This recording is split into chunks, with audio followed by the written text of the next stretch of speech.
Good morning, how you doing? I am Chris Thompson and I am back in Hagerstown. Finally got keys. We're gonna go check out inside of that place and see what we got to work with. Let's go take a tour. Man, it's pretty down here. I like to see all the updated panels. I got a washer and dryer, cooling machine that aren't working. Electric's been updated. Water heater is, I think, 14 and 05.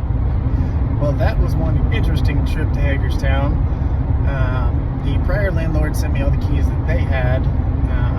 There's 8 units there plus 6 garage units.